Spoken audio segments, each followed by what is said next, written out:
All right, guys, this one here is out of, I think it's either New Mexico or Arizona. I can't remember which. I don't even know if I read which. But somebody sent this to me and said, hey, let's take a look at this one. So I thought it would be pretty interesting if we did. So let's see what's up.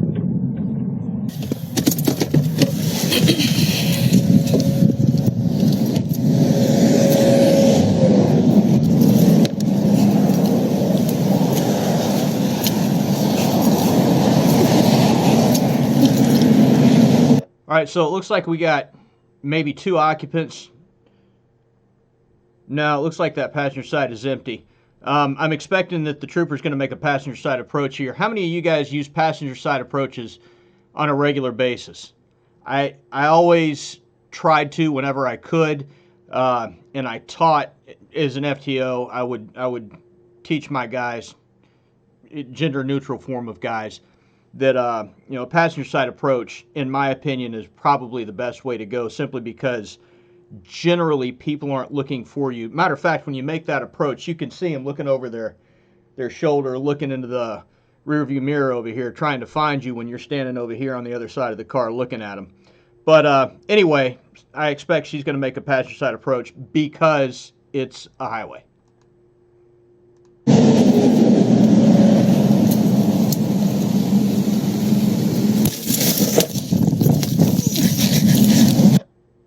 Oh, I mean, he was waiting on her.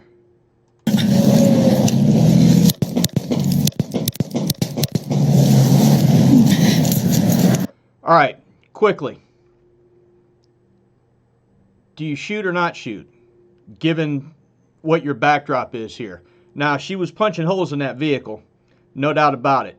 But do you shoot or not shoot on a freeway like that, keeping in mind where your stray rounds are going to go?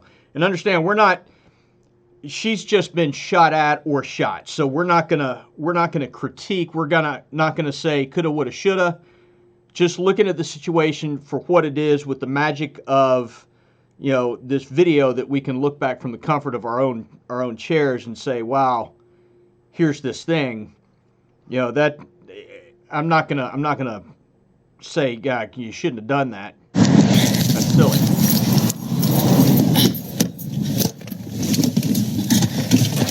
K98, shots fired, shots fired. White Arizona pickup truck headed westbound. Shots fired, shots fired.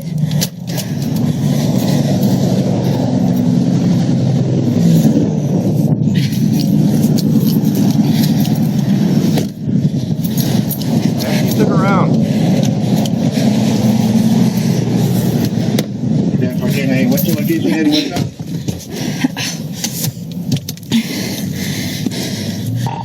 K98, I'm in pursuit.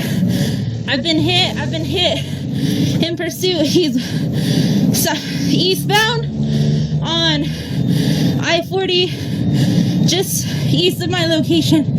White Arizona plate, white GMC, Here we go. Arizona plate, passing the 131.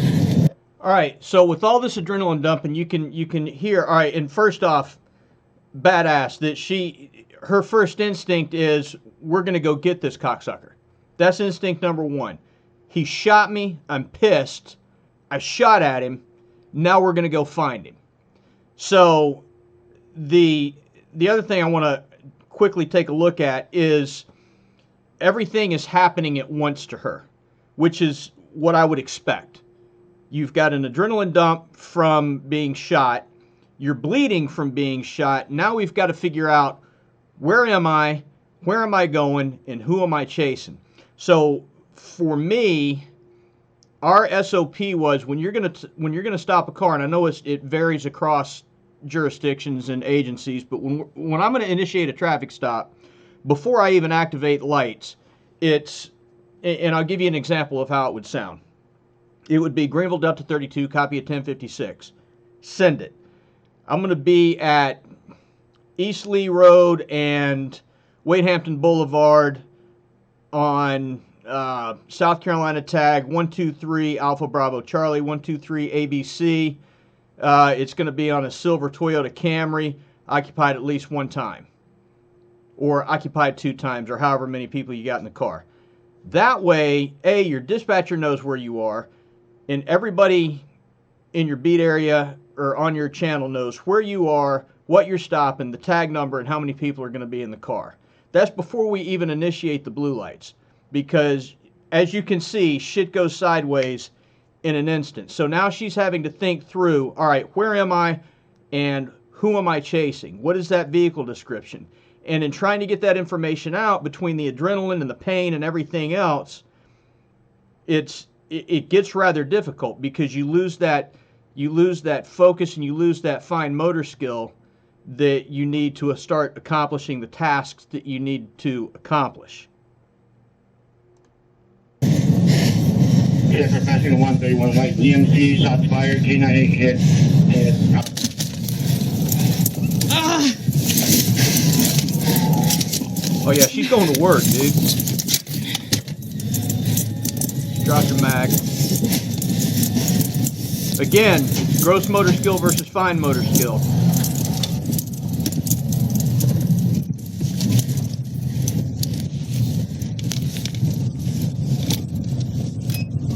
Ticket gone to K98, did the vehicle pull over?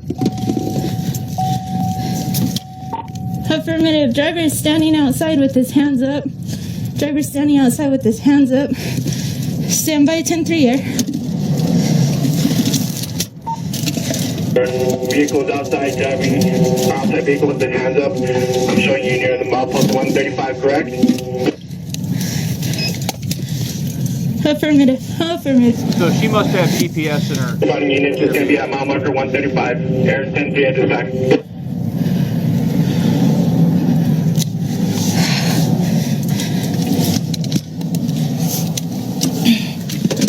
All right, do you see all the things going on?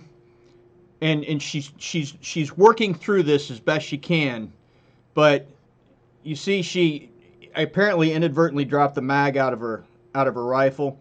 She's got her duty weapon in her lap.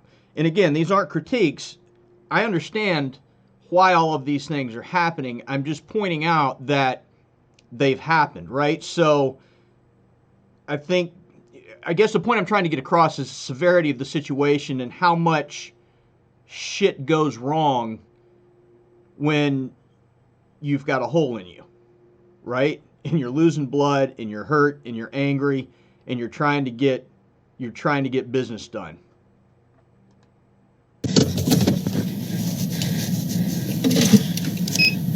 Can you hear me?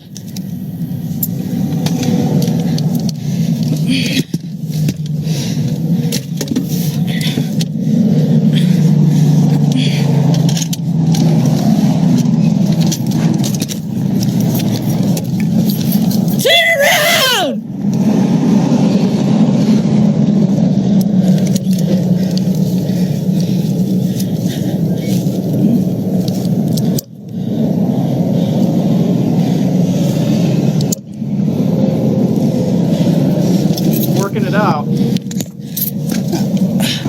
Get back in the vehicle!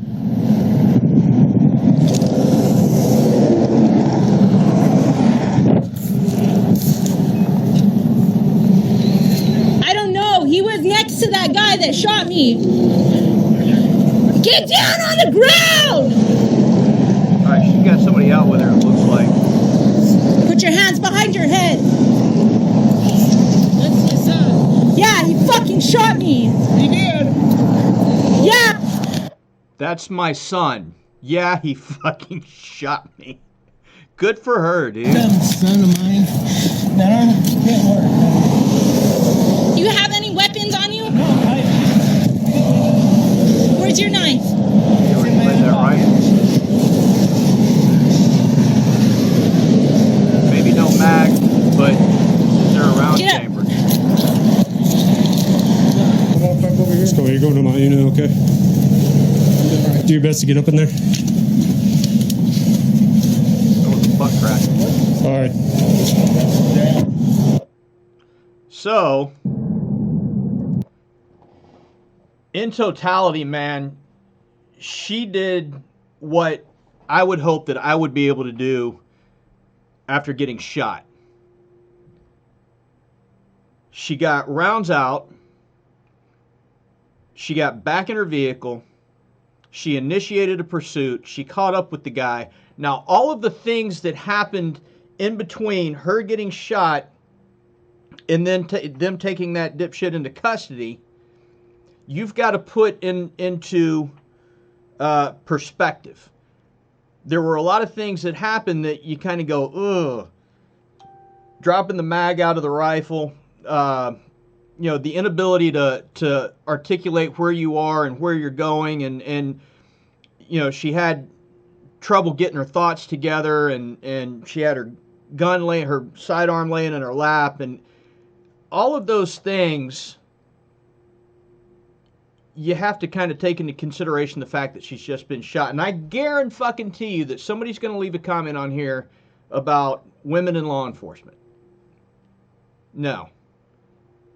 I don't know how I would act after getting shot. And unless you've been shot, you don't know how you're going to act after you've been shot. So, to accomplish the things that she accomplished, pretty stand-up shit. And she got the guy in custody. Pointing out all of the things that happened in between isn't criticism. We're just looking at that and recognizing what they are, how they happened, why they happened, and we can file that away in our little mental Rolodex up here and say, if this ever happens to me, I've got something to remember. Plain and simple. So, I wish I knew who this trooper was or this officer was, because shit.